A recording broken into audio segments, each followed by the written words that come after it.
que gera valor.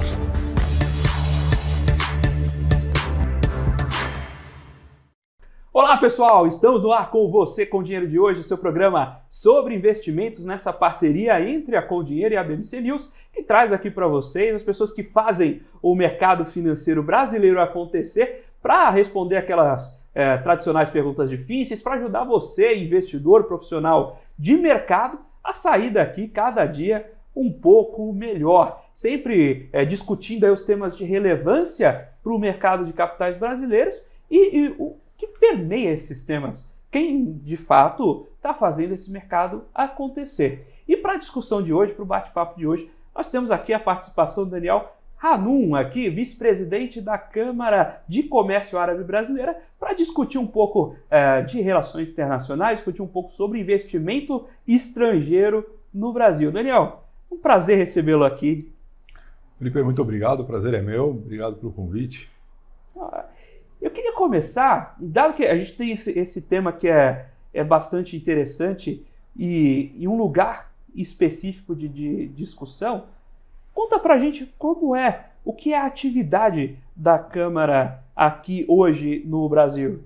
Então, a Câmara Árabe tem mais de 70 anos de história no Brasil e o principal objetivo da Câmara Árabe é fomentar o intercâmbio cultural, comercial e de investimentos entre o Brasil e os países árabes.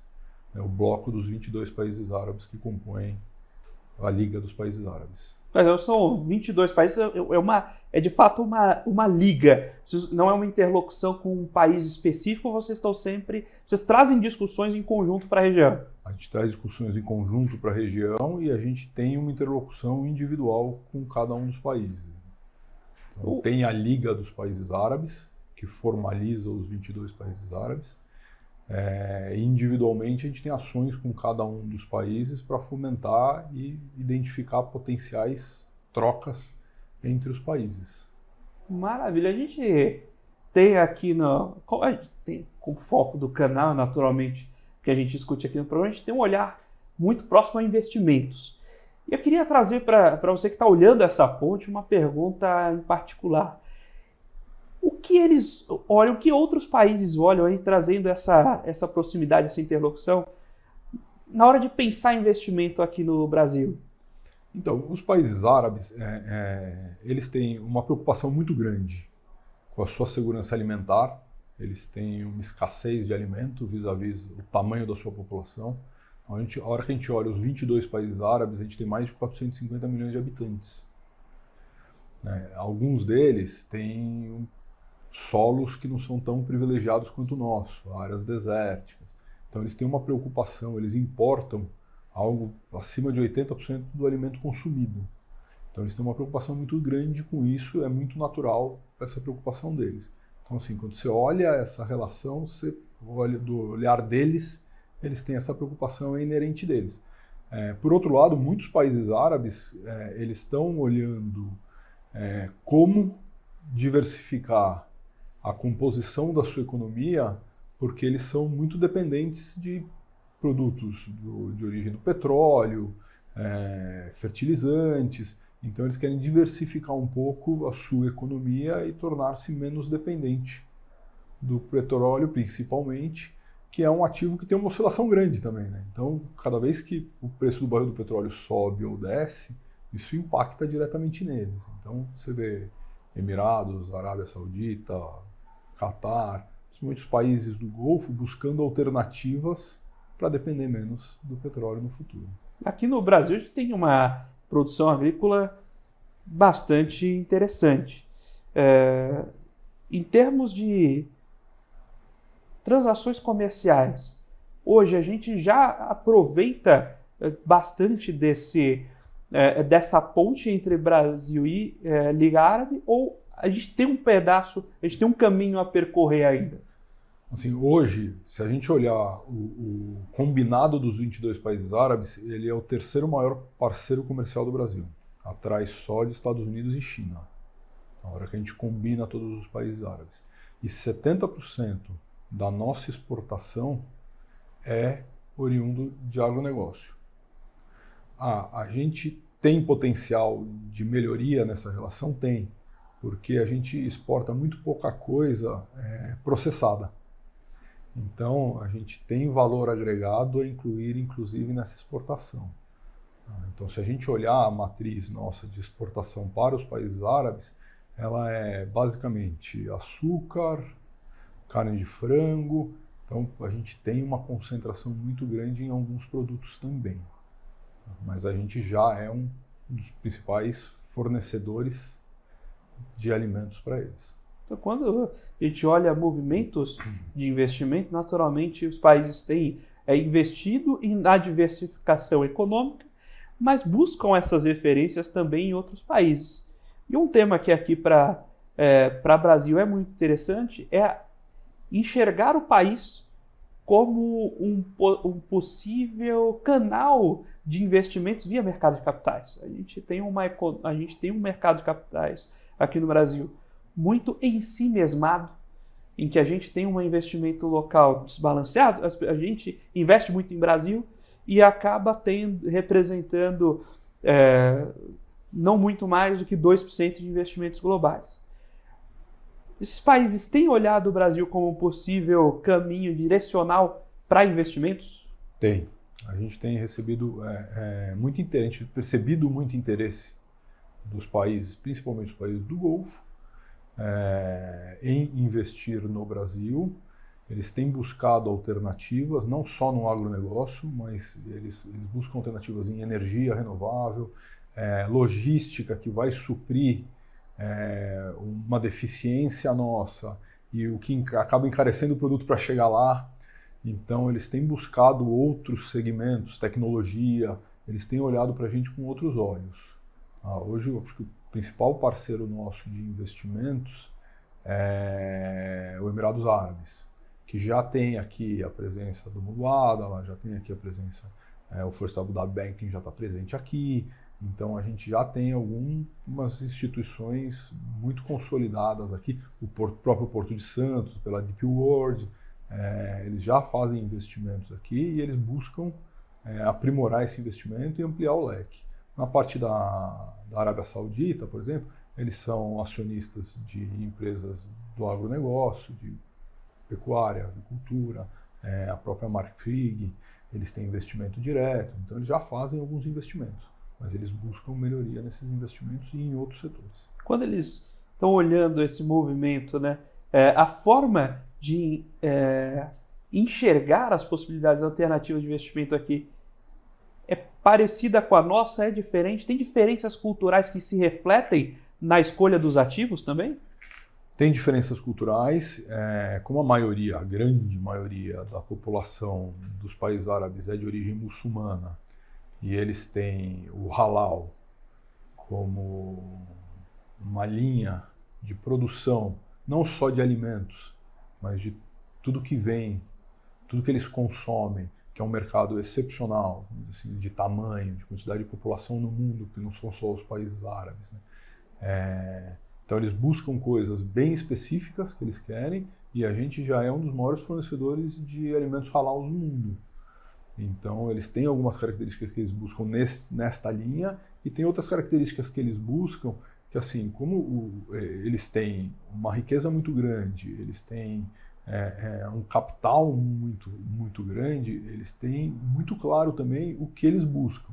Então eles buscam coisas que vão gerar não só retorno financeiro, eles querem investimentos que gerem conhecimento para eles, que resolvam algumas dores que eles têm internamente. Então, assim, eles não vêm para cá só querendo retorno. Lógico, o retorno é igual a gente respirar, né? Se não tiver retorno, a gente não sobrevive. Então, ele é importante, mas não, eles querem investimentos estratégicos para eles. Então, a gente não vai discutir retorno, né? Assim como a gente não discute se vai respirar ou não. Aí a questão é, dado isso, como a gente constrói esse retorno? O que a gente tem feito aqui, e a gente pode falar do que não tem feito também, mas o que a gente tem feito para atrair e fomentar mais isso aqui do lado brasileiro? Assim, a gente tem apresentado muita coisa para eles de parceria público-privado, investimentos que faz sentido no olhar deles, Então, o que a gente estava comentando, a logística, por que eles investiriam em logística no Brasil? Né? O que eles ganham em troca? Eles ganham em troca que a logística do Brasil melhorando, a gente tem um melhor escoamento do agronegócio para eles. Então, eu vou te dar um exemplo. A gente não tem uma linha de transporte marítimo ligando o Brasil a países árabes. A gente depende de outras linhas. Por que a gente não tem uma linha dessa? E a gente na Câmara Árabe fez um estudo profundo sobre esse assunto, fez uma apresentação, fez um seminário com eles. Por que a gente não tem essa linha que a gente identificou?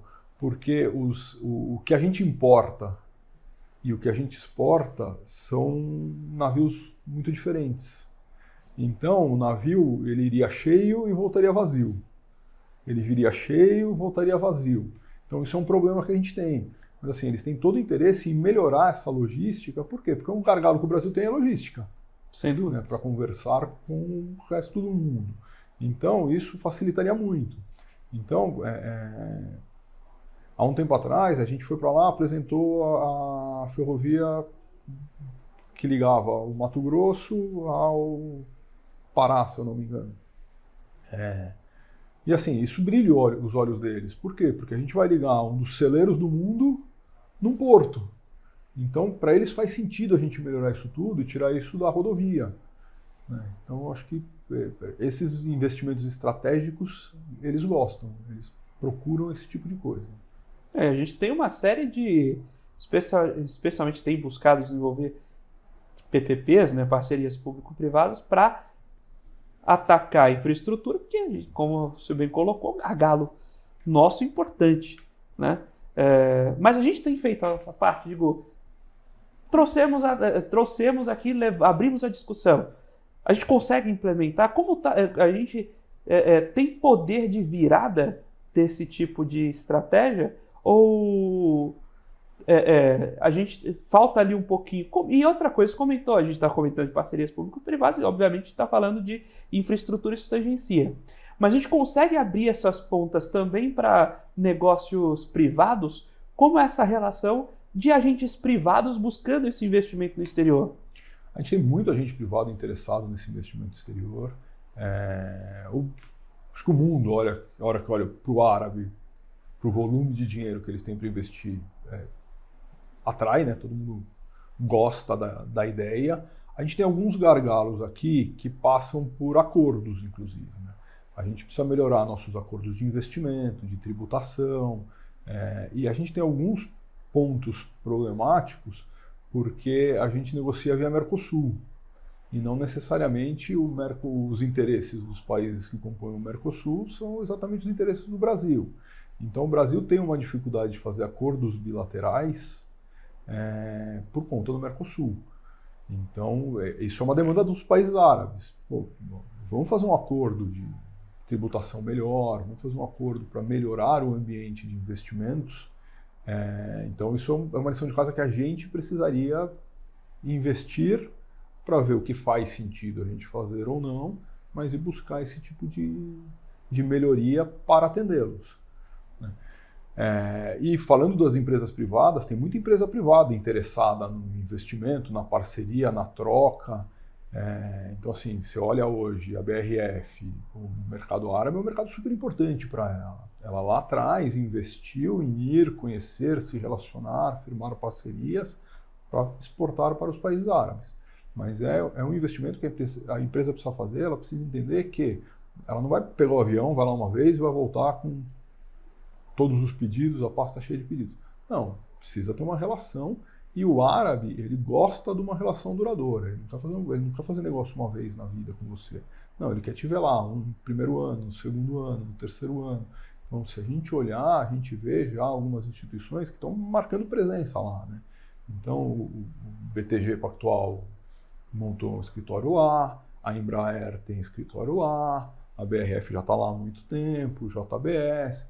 Então você vê que precisa investir nessa relação para trazer a confiança e o conforto que eles precisam para trazer o investimento deles. Né?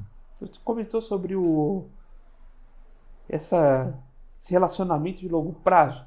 A gente tem por uma série de circunstâncias, mesmo conjuntura de mercado, taxa de juros muito elevadas, a gente tem um mercado de capitais com uma cabeça de curto prazo muito forte.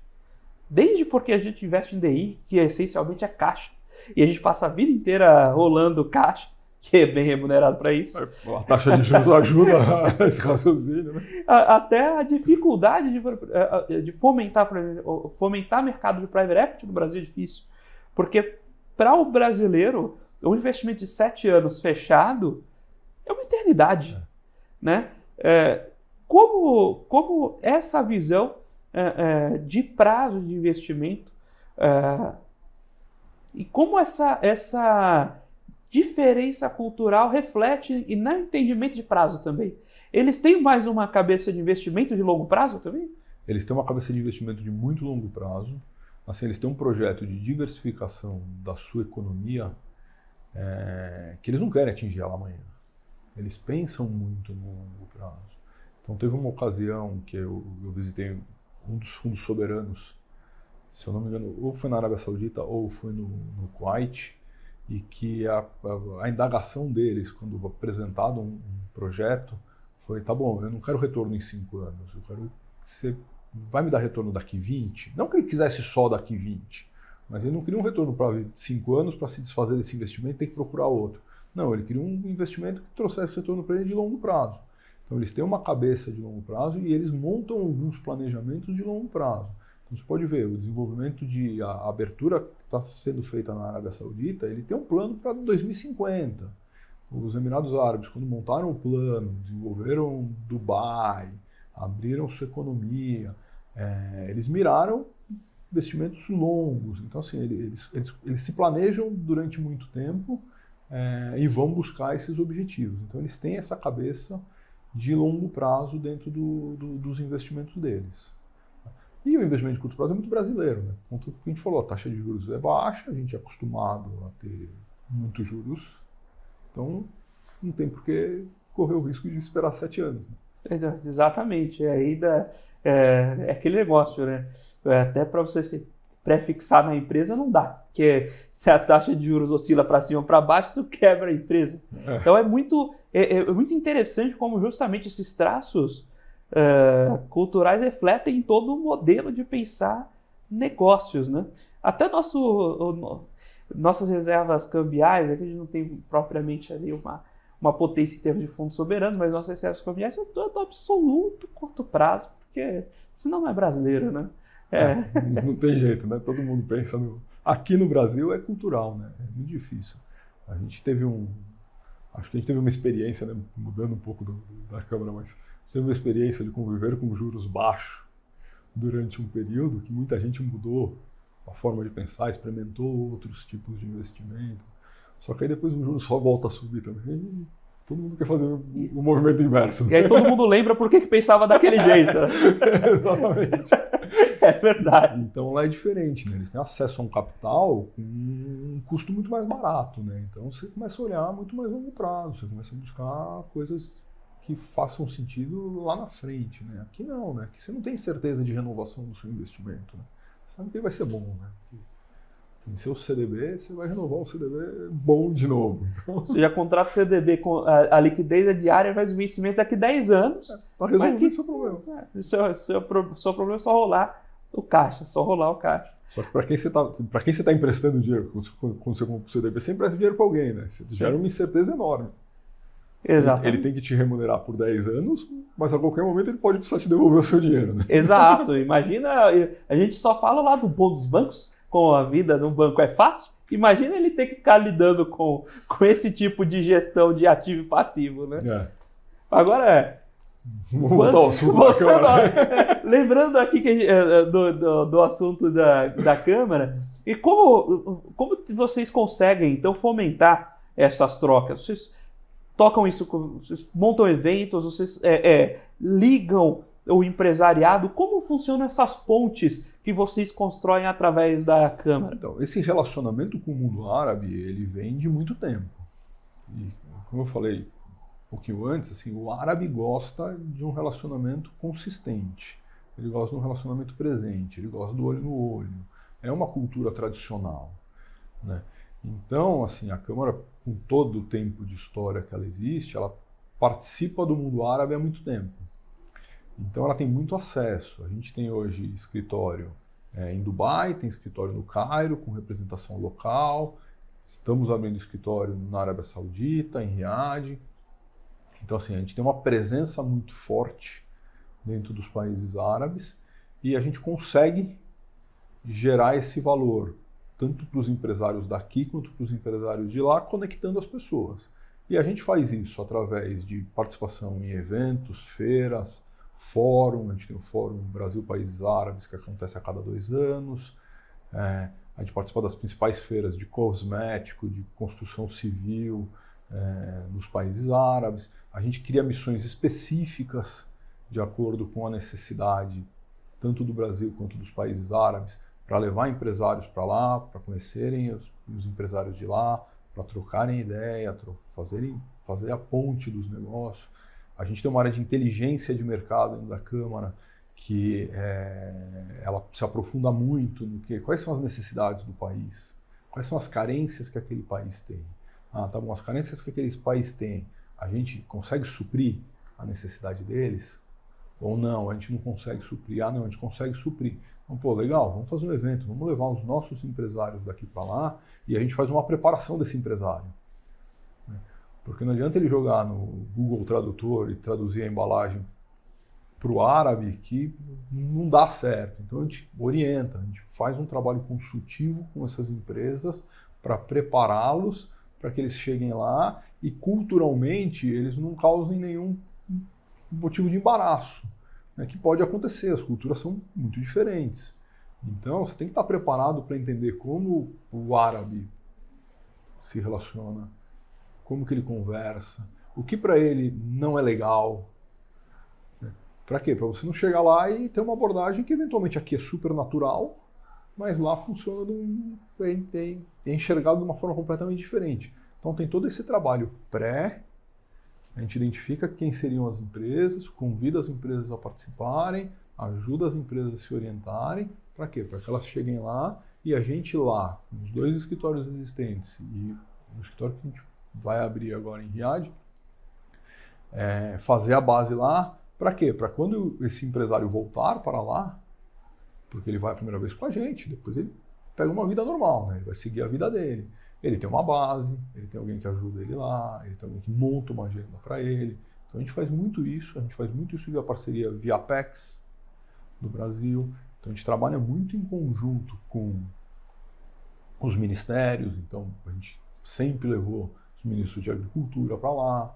Quando eventualmente entra uma crise, alguma coisa, a gente leva as pessoas para lá, a gente orienta, a gente ajuda. Não orientar o ministro, né, mas a gente consegue conduzir isso tudo. Por quê? Porque a gente tem um relacionamento muito próximo com todos eles. Né? E o contrário, vocês têm essas, digamos, excursões vindo para o Brasil também? Temos bastante. Então você pega, por exemplo, tem a feira de supermercados, eu sou péssimo com o nome, tá? Que eu acho que é a APAS. Eu também sou péssimo com nomes, então infelizmente nesse ponto não posso te ajudar. A gente tem uma feira de insumos, de produtos, de supermercado, não sei o quê, que acontece anualmente no Brasil. Então, por exemplo, a gente trouxe mais de 20 empresas de lá para cá para exporem os seus produtos.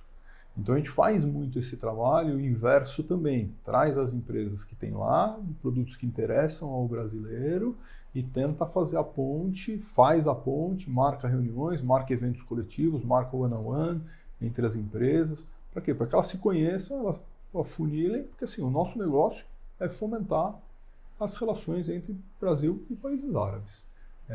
Essa é a nossa missão, tanto cultural, mas relações comerciais.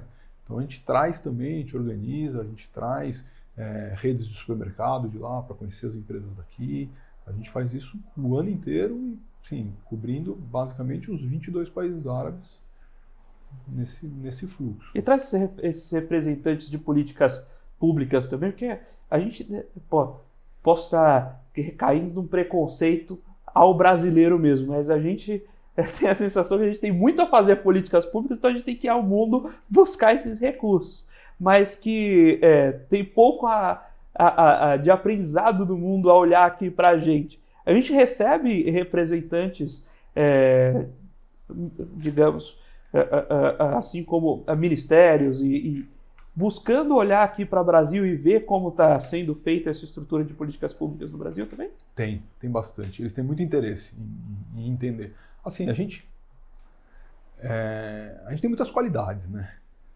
A gente não é perfeito, mas a gente tem muitas qualidades. E a gente é um país continental. Então a gente tem, eu acho que todos os países do mundo, se olharem, eles se identificam um pouquinho com o Brasil em alguma região nossa, né? Então, mais desenvolvido, mais agro, menos agro, mais... Então, assim, você tem exemplos positivos, acho que para o mundo inteiro, né? Então, a gente tem projetos assistenciais que muitos países árabes precisam e gostam de aprender com a gente. A gente tem uma área de saúde muito desenvolvida, talvez não seja para todos os brasileiros, mas a gente tem uma área de saúde muito desenvolvida dentro do país, a gente é uma referência em muitos assuntos, em muitas especialidades, então eles se interessam muito para entender isso. A gente tem uma matriz energética nossa, que eu acho que é uma das mais renováveis do mundo. A gente olha, mais de 70% da nossa matriz energética é renovável, o mundo está muito atrás disso, então atrai muito o interesse de políticos. Então, assim, a gente tem bastante troca com eles nesse sentido, eles vêm bastante aqui para se relacionar, entender o que a gente está fazendo, como a gente está fazendo, por que a gente está fazendo. Eu acho que as dores que o mundo tem, eu acho que de qualquer lugar do mundo a gente tem um pouquinho aqui também, né? Por ser continental. Então, como é que a gente está lidando com isso? Isso tem um intercâmbio muito forte. Poxa, isso é muito bacana de receber, então a gente passa um pouco por isso, né? E olha, o que a gente está resolvendo aqui? Porque a gente vai ter tanto problema, né? É bom que a gente tem tanto problema que a gente vai ter todo o problema que alguém tem, a gente tem um pedaço aqui também. A gente tem muita oportunidade, né? Exato. Se não tiver problema nenhum, não tem oportunidade nenhuma, né? Tá tudo resolvido, não tem o que desenvolver. A gente tem oportunidade pra caramba. E a gente tem aqui, tem um mercado de bolsa, a gente está falando de, poxa, as principais empresas de Bovespa, a gente tem Petro, Vale ali na casa de 400 bi, a gente está falando de uma bolsa que, em valor total, deve estar ali na casa de $1 trilhão, né? Então a gente tem muitos problemas e um mercado tanto pequeno para essas soluções, né? Então, quando o mercado global olha para a gente, poxa, um pequeno ajustezinho, você tem números assim que você pode compartilhar conosco, por exemplo, dos fundos soberanos lá dos países que compõem, né, a Liga Árabe, de qual montante financeiro a gente está falando, só para a gente ter dimensão de como essa ponte é... Não, para você ter uma ideia, o ADIA, que é o Abu Dhabi Investment Authority, que é o fundo soberano dos Emirados, ele tem na ordem de mais ou menos $1 trilhão de patrimônio para investir. O PIF, que é o fundo da Arábia Saudita, tem mais ou menos $650 bilhões para investir. Então, assim, eles têm um patrimônio muito elevado. Teve uma viagem que nós fizemos em 2017, que a gente organizou a pedido do governo, e aí eu tive a oportunidade de ir, né, nessa viagem para apresentar projetos de parceria público-privado, e a gente sentou com os principais fundos soberanos dos países do Golfo. A gente sentou, se eu não me engano, com mais de 40% do patrimônio dos fundos soberanos do mundo. Estão naquela região e em 5 países. Então, assim, eles têm uma riqueza muito grande, eles têm um capital a ser investido no mundo muito grande. Eles investem, segundo informações da ONU em 2022, eles tinham um montante de investimento ao redor do mundo de mais ou menos $250 bilhões. Assim, é muito dinheiro. Muito dinheiro. É muito dinheiro. E a hora que você olha, e teve um evento interessante num desses fundos que a gente foi apresentar os projetos, e um dos interlocutores lá falou, pô, não tem investimento grande? A gente tem apresentando investimento que pra gente era enorme, né? É verdade. E aí o pessoal saiu da reunião meio magoado, assim, né? Meio inconformado, pô, não caiu muito bem, né? Achou que um pouquinho de arrogância. Eu falei, não é que eles estão sendo arrogantes, os caras eles têm quase $1 trilhão. Então, se ele investir $1 bilhão em cada projeto, ele tem que olhar 1.000, né? Exato. A carteira de projetos fica muito grande. Então, assim, eles precisam concentrar um pouco, é muito dinheiro. Então, eles olham, às vezes, cheques muito grandes. Só que você não tem só eles, né? Então, todo mundo que olha e mira. O Mubada lá mira, o Adia mira. Só que assim, não existem só eles, existem os menores lá também que olham outras coisas. E eles têm estruturas muito específicas. Eles segmentam muito bem a estrutura deles. Então, eles têm uma linha que quer investir em projetos gigantescos, com muito dinheiro. E eles têm outras linhas que querem investir em projetos estratégicos. Então, em uma das conversas que a gente teve, o interlocutor falou, não, tá bom, mas de tudo isso que você está me mostrando, o que eu, como país, vou absorver além do retorno? Eu quero absorver conhecimento. O que eu vou trazer que eu consigo implementar aqui, investindo nisso? Qual vai ser a troca que nós vamos ter de tecnologia, conhecimento? Esse tipo de coisa que eu consigo implementar aqui. Então eles têm essas linhas de raciocínio. Eles têm os fundos que só investem em segurança alimentar. Então eles têm uma segmentação interna deles que é muito interessante. É bastante dinheiro, eles conseguem segmentar esse tipo de coisa. A B3 aqui gira uns 25, 30 bi por dia, que dá uns 4 ou 5 bi de dólares. Então, se eles um dia falassem, não, deixa eu colocar aqui 50 bi, ia demorar 5 dias comprando o fluxo inteiro de B3. 100%. Se ele comprar 100%. Se ele pensar que com 10 ele já mexe no preço... Demora um ano para formar a posição. Exatamente. Assim, a hora que você guardadas as proporções, é muito dinheiro acumulado, né? Então, eles olham projetos muito grandes, mas eles também olham investimentos menores. Eles não têm problema com isso. Só precisa achar o gestor certo que olhe esse perfil certo, né? Não adianta o cara do middle market querer fazer um deal estratosférico, um pequenininho, bater numa instituição financeira gigante em qualquer que seja. Não vai brilhar o olho, ninguém vai querer conversar com ele. Né? Para fatura 7 milhões, no Brasil, a fatura 7 milhões ele conversa na agência, né? Quem atende ele é o gerente da agência, não tem uma área corporate que olha para ele. No investimento é a mesma coisa, né? Então, assim, ir para o cara que fatura 7 milhões é muito dinheiro. É o 7 que ele tem, né? Então é o 7 mais importante da vida dele, né? Então, assim, é um negócio que é interessante. Você tem que achar, você tem que saber com quem você vai falar para não perder a viagem, né? Nem a sua, nem a dele. Então você tem que achar o interlocutor certo. Tem muito investidor lá, tem muitas famílias muito ricas, né? Que também buscam investimentos. A gente está falando de estratégias governamentais de investimento, né? Sim. Segurança alimentar, infraestrutura, troca de conhecimento, esse tipo de coisa. A gente está falando muito mais de estratégias públicas do investimento de dinheiro soberano. Mas você tem lá as grandes famílias que detêm grandes fortunas e procuram bons investimentos. Então tem investimento para todos os tamanhos, todos os gostos, todos os tipos. Só precisa saber quem você vai falar. Maravilha, estamos batendo esse papo aqui sobre comércio exterior, sobre um pouco de relações internacionais, sobre investimentos globais aqui com o Daniel da Câmara de Comércio Árabe Brasileira. Agora nós vamos para um breve intervalo, daqui a pouquinho a gente continua com esse papo, não saia daí. PNC News. Informação que gera valor. O que acontece no mercado financeiro no Brasil e no mundo está na BMC News. São 24 horas de programação para ajudar o investidor na melhor tomada de decisão. Independência e jornalismo sério. Não estamos plugados em nenhuma instituição financeira. Isso nos dá liberdade de levar a informação sem nenhum viés, sem conflitos de interesse. Ser a ponte entre as notícias, empresas, especialistas e os investidores. Tudo de uma forma dinâmica e com uma pitada de bom humor.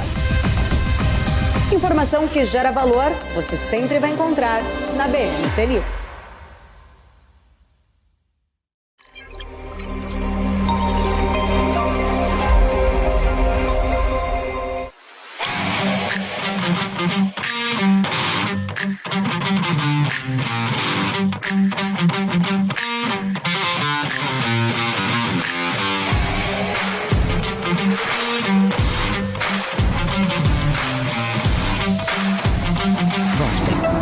Beyond.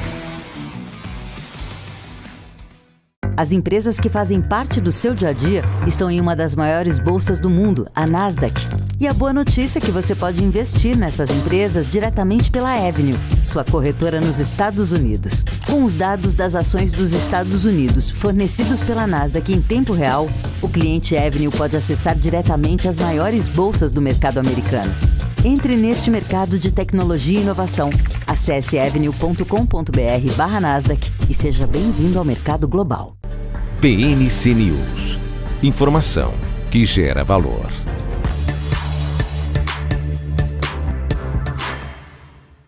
Olá pessoal, estamos de volta aqui para o segundo bloco do Você com Dinheiro de hoje, batendo um papo sobre comércio exterior, as relações internacionais, como o mundo olha nossos investimentos aqui. Uma pergunta que ficou, a gente estava conversando logo antes, né, no fim do bloco anterior, sobre essa composição de investimentos e a seleção. Quando a gente tem um universo tão grande, quando a gente tem um recurso grande dessa forma, por mais que a gente tente concentrar, você estava comentando, o pessoal falando, mas é muito. Você não tem um cheque maior aí para eu colocar, para não ter que concentrar. É inevitável você ter uma dispersão mínima dos ativos, né? Porque não tem ativo de tanto valor para você concentrar ali um tri da noite para o dia. Que eu estava brincando que se você fosse comprar via B3, você ia ter que comprar a negociação inteira, o volume inteiro por 10 dias para conseguir montar uma posição irrelevante. Você compra todas as empresas da B3? Dá para comprar todas as empresas da B3 e se a gente considerar só o free float, dá para comprar todas as... Várias vezes. Várias vezes, exatamente. E conta pra tem essa questão, tem essa dificuldade mesmo em olhar os investimentos e buscar tantos, e como dá um, digamos, probleminha, às vezes acontece de ter aquele investimento que não sai perfeito justamente por essa massa de opções? Acho que eu não tenho a menor dúvida de que nem todos os investimentos trazem o retorno esperado e nem todos os investimentos dão certo, né? Acho que é meio utópico se a gente achar que um fundo soberano vai acertar todos. Né? Se eles têm as metas deles e eles têm os retornos médios que eles esperam. Tem investimentos que vão trazer muito mais retorno e tem os que não vão dar certo.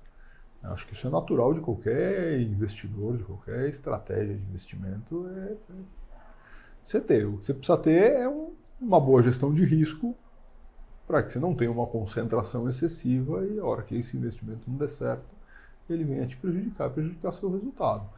Mas com certeza tem investimentos que não vão rodar. E não estou falando de Brasil, né? Estou falando do mundo como um todo. Né? Então, acho que a gente sempre vai ter esse tipo de problema. Agora, sim, o que é muito interessante nos países árabes é que alguns pontos me chamam muita atenção. Então, assim, culturalmente, a cultura é muito diferente da nossa, mas assim, eles são muito cultos. E eles investem muito em educação. Então, hoje, a geração que está tomando as decisões nos países árabes é uma geração que estudou nas principais escolas dos principais países que tem no mundo. Né? Então, assim, não é uma geração formada dentro de casa. Não, eles investiram, eles mandaram os filhos, os principais estudantes, os principais jovens para estudarem em Londres, Alemanha, Estados Unidos, no mundo inteiro e repatriaram esses profissionais para dentro de casa. Então, hoje, quando você senta para conversar com um investidor que vai analisar o investimento que vai ser feito, onde vai ser alocado o recurso, você não está falando com uma pessoa qualquer, você está falando com uma pessoa que tem uma formação acadêmica excepcional, que tem uma diretriz muito clara, que é uma diretriz que não fica mudando, porque você não tem grandes alternâncias nas pessoas, nos tomadores de decisão. Os projetos deles são de longo prazo. Então, você vai ter interlocução com uma pessoa muito inteligente, né? Não é... Você tem que provar a sua tese, muito bem fundamentada para fazer sentido. Ela pode dar errado? Pode dar errado, como tudo pode dar errado por N motivos, né? Seja fatores macroeconômicos, seja gestão, né? Por N fatores as coisas podem dar errado. Mas ela tem que ser muito bem fundamentada, principalmente na hora que você fala nesses tickets médios muito mais altos.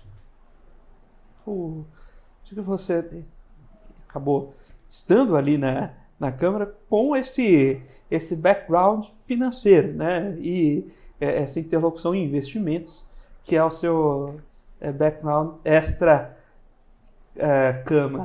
E dentre os assuntos que vocês levam ali para a mesa, tem ganho uma relevância esse tema de investimentos nas discussões? Esse tema de investimento tem ganhado cada vez mais relevância dentro das discussões. A gente debate muito como a gente gera um valor para os brasileiros, para os árabes, nessa conversa. Então é um tema que a gente tem debatido bastante esse assunto e a gente tem aprofundado para identificar quais ações a gente pode fazer para linkar as principais os dois lados e melhorar essa relação. Isso a gente tem feito bastante. Então, por exemplo, a gente criou um grupo de trabalho junto com a Febraban e os principais bancos para debater temas de investimentos lá fora. Então, a gente montou um fórum e deste fórum, que foi feito entre a Câmara Árabe e a Febraban, que teve a participação dos maiores bancos brasileiros, virou um grupo de trabalho onde a gente está debatendo o assunto e como é que a gente faz para fazer essa ponte melhorar cada vez mais, a gente ter esse interesse de investimento. Porque assim, eles têm muitos recursos, precisam diversificar sua economia e a gente tem bastante necessidade. Né? Ele tem muito problema. Não, e a gente tem muita solução para eles. Né? A gente é o celeiro do mundo. Então, se a maior dor que eles têm hoje é a segurança alimentar, e a gente tem tanta oportunidade, a gente tem um agronegócio aqui que é fantástico, não tem como descrever o nosso agronegócio, mas por outro lado também, a hora que o agro, você fez a colheita, você entregar em algum outro lugar, a gente tem problemas enormes, né? Então, a gente tem o ecossistema do agro, ele é muito bom da fazenda para dentro, vamos dizer assim, né? Da fazenda para fora a gente tem muito gargalo para resolver. E eles têm todo o interesse em resolver. Então, assim, eles olham a gente com muito bons olhos por conta disso. E a gente é um parceiro comercial deles há muito tempo. A gente é um parceiro comercial deles fiel há muito tempo. Então, a gente tem uma relação sólida com eles que é crescente. Então, não é um negócio assim, a gente apareceu hoje está legal, vamos investir, vamos olhar para o Brasil. Não, a gente vem desenvolvendo esse trabalho como país, e a Câmara Árabe desenvolvendo esse trabalho há muitos e muitos anos. Inclusive, em soluções comuns, a gente tem problema, eu perguntei logo no começo do programa sobre posicionamento entre nível de parceria, porque a gente tem Estados Unidos e China, dois parceiros relevantes aqui no Brasil, e você trouxe a informação de que a soma dos países da Liga Árabe formaria o terceiro. Né? É importante para a gente, como país, ter esse equilíbrio e ter bons parceiros de troca, não se concentrar num caminho só. E a gente, eventualmente, tem aqui também a seção dessa alternativa, né? Para outras seções do mundo não terem como parceiro só Europa e Estados Unidos, que eventualmente vão jogar junto, ou no limite Estados Unidos e China, que numa tensão, não importa para onde acorda a história e você ficar vendido naquela posição. Exatamente, né? Quanto mais, assim, a concentração facilita a sua vida no curto prazo, né? Você faz a interlocução com menos players, vamos dizer assim. Mas te expõe a uma situação mais de vulnerabilidade. Né? Então, quanto mais você depender de um só, mais qualquer problema te causa um estrago. Então, você acaba virando um pouco refém. Então, você ter como terceiro maior país um bloco, que são 22 países, você já diluiu sua necessidade. Então, aí você tem Europa, o próprio Mercosul. Então, assim, para o Brasil é muito interessante essa relação. Né? A gente quer intensificar essa relação, porque a gente acha que tem muito potencial ainda, a gente falou, a gente é muito concentrado ainda no agro, a gente é muito concentrado no agro em produtos pouco processados, com pouco ganho de valor adicional, vamos dizer assim. Então tem muita coisa para ser feita, mas existe um mercado nos países árabes que é excepcional, o mercado de turismo deles é excepcional, o mercado de luxo, o consumo de mercado de luxo por eles e pelos visitantes, pelos turistas que visitam essa região é um mercado excepcional. Então você tem um mercado muito forte de cosmético, de vestuário, então assim, tem muita coisa para fazer que você tem muita oportunidade, né, para a gente diversificar essa pauta nossa também, que ela é super concentrada. Então a gente tentar fazer essa diversificação, tanto de um lado quanto do outro, porque a gente importa também, basicamente, petróleo, fertilizantes, derivados de petróleo, né, assim, e fertilizantes. E hoje, os países árabes, eles supriu grande parte da necessidade que a gente tinha de importação de fertilizantes que vinham da região que tem guerra. Né? E foram os países árabes que supriram. Então, por exemplo, eles buscam muito investimento nessa área, eles vendem muito potencial nessa área. Então, tem muito país árabe buscando oportunidades para desenvolvimento da indústria de fertilizantes no Brasil. Por que não produzir fertilizantes aqui? Né? Dado que a gente acho que consome, acho que a gente importa mais de 80% do fertilizante que a gente utiliza. Então, a gente tem tido uma demanda muito forte de lá para cá. Pô, eu quero investir em fertilizantes no Brasil. É uma área extremamente dependente. Ele tem a matéria-prima, vamos montar um negócio aqui, trago, processo, vendo. Então, assim, tem muita oportunidade ainda de melhoria na relação e de diversificação da pauta que a gente tem de relação, que é uma pauta concentrada. A gente fala de turismo. Hoje no mundo a gente tem Airbus e Boeing tomando jatos comerciais de larga margem. Mas, de novo, a gente está falando dos Estados Unidos e Europa, que muitas das vezes negociam juntos e o que eles estão olhando é proteção um contra o outro mesmo. Ter uma terceira alternativa como a Embraer, que já está posicionada lá, é fantástico em termos de equilíbrio, não dependência e mesmo negociação comercial. Né? Não está falando só de situações extremas. É você ter um outro parceiro para segurar o preço e segurar a negociação. Né? Quando você tem dois problemas, o que a gente estava falando, né? Se a sua negociação é limitada, né? Você pede para um, ele fala não, você pede para o outro, ele fala não, você fala, bom, e agora? Olhe para que lado, né? Agora que você tem 10, 20 players, você tem oportunidade de negociação. Então, assim, a concorrência é boa para tudo, né?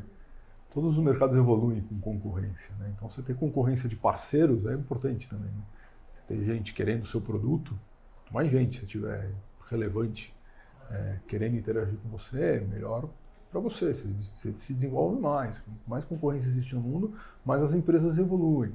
Então, assim, você está concentrado num só, vira monopólio, né? Aí o monopólio você acaba travando e o seu desenvolvimento acaba ficando limitado, porque você tem um comprador garantido, você não precisa se desenvolver tanto.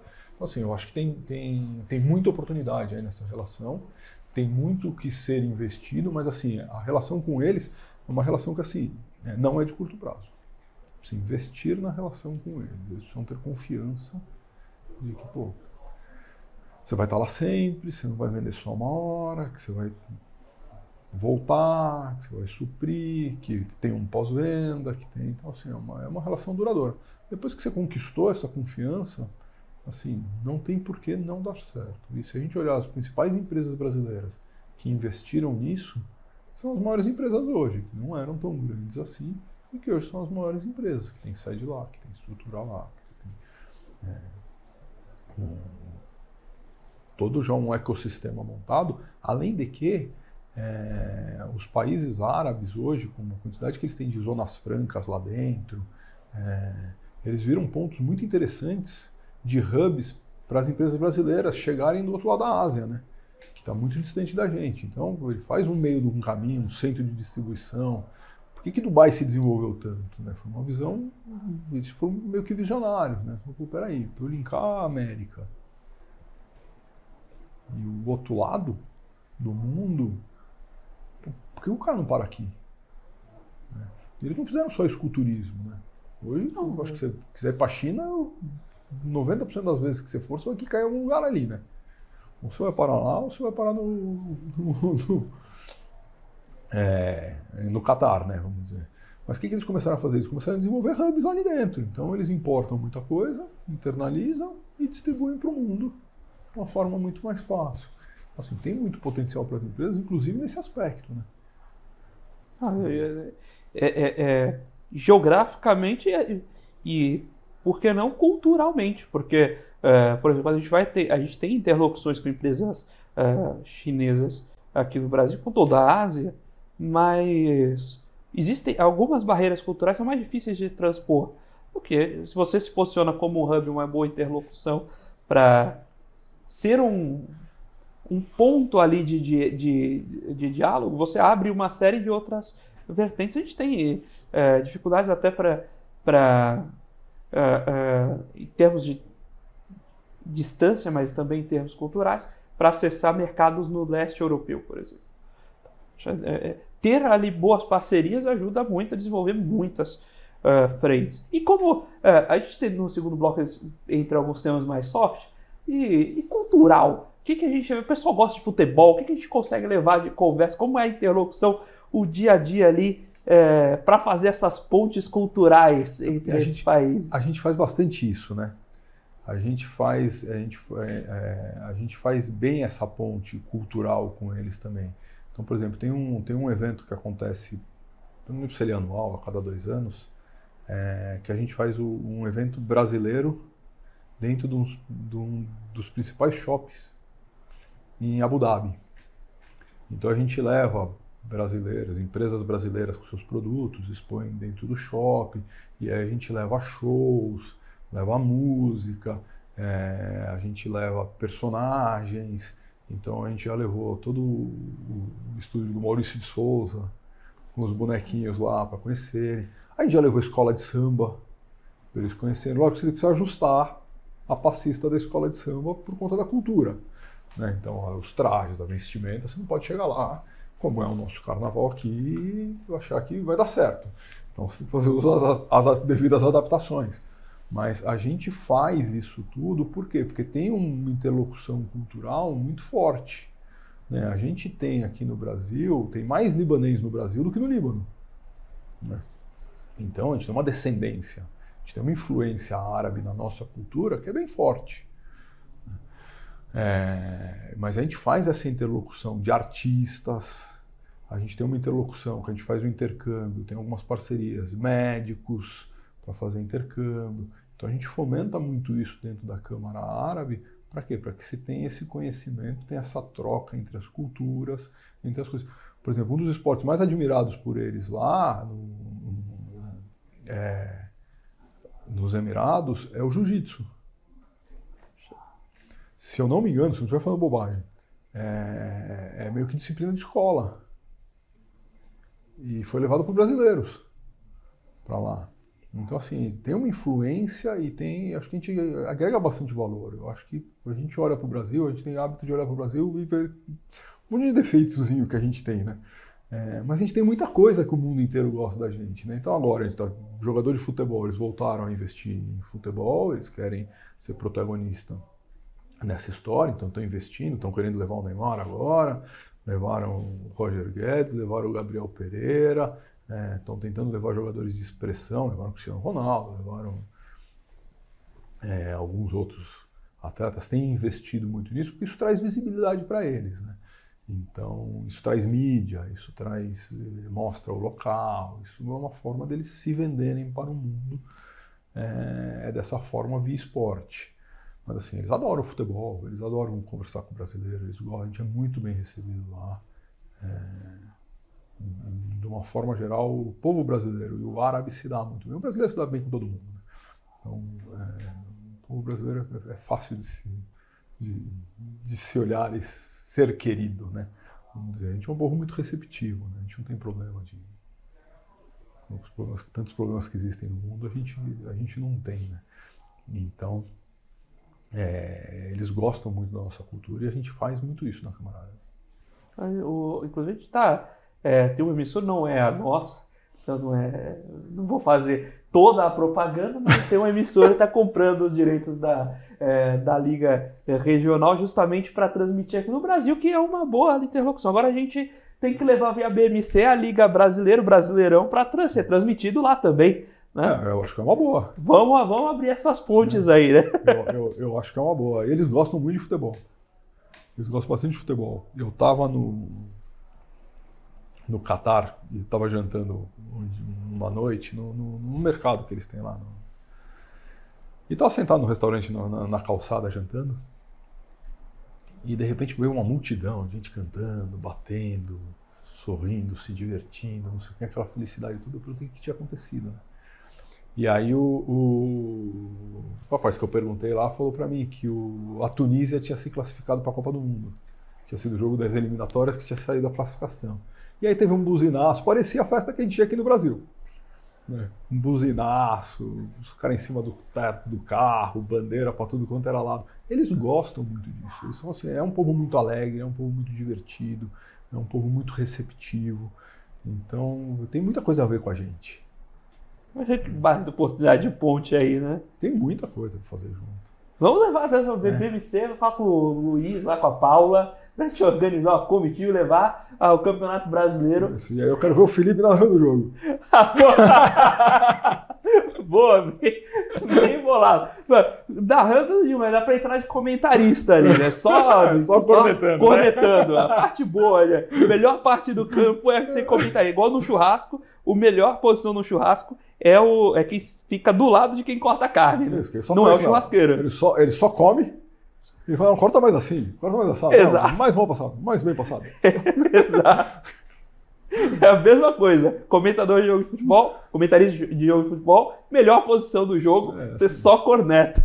Muito bem, Daniel. Foi um prazer recebê-lo aqui. Excelente papo, excelente, muito leve e muito adequado. Acho que tem insights relevantíssimos aí para a gente pensar sobre essas parcerias, essas pontes. E eu queria que você ficasse também à vontade, transmitir suas redes sociais, canais de contato. Quem quiser acompanhar a Câmara, quem quiser acionar o trabalho de vocês para também buscar essas pontes, né? A BMC, naturalmente, a gente vai começar depois, a gente toma um café para terminar essa conversa, mas quem quiser, quem está aqui acompanhando, também profissional de mercado ou mesmo empreendedor, empresário, e queira acionar vocês, acompanhar os trabalhos de vocês, participar das discussões, como pode encontrá-los? Assim, a Câmara, eu não cheguei a comentar, né?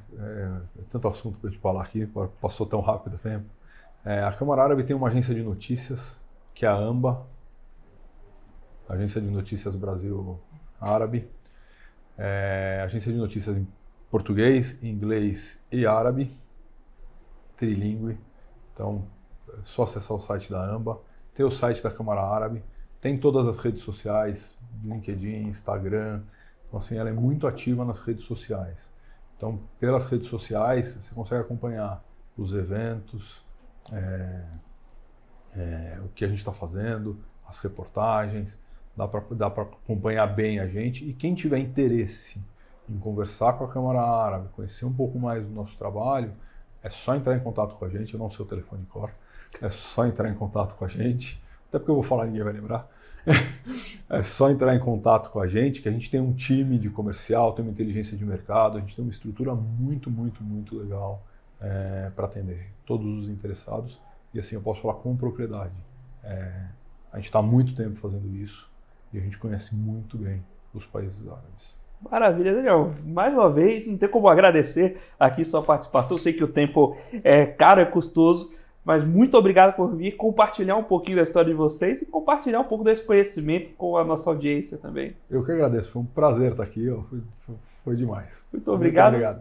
Muito obrigado à Câmara de Comércio Árabe Brasil, Árabe Brasileira, aqui pela sessão do Daniel para esse bate-papo. Muito obrigado a você, telespectador da BMC News, investidor e profissional de mercado, pela sua companhia, pela sua audiência. Nós fazemos aqui o programa todos os dias para você, investidor, para você, profissional, sair daqui um pouco melhor do que entrou. Se você ainda não conhece também nossos serviços, visite lá www.comdinheiro.com.br, conheça mais sobre as nossas soluções. Nós ficamos por aqui com o Você com Dinheiro de hoje. Até segunda nesse mesmo horário. Tchau, tchau.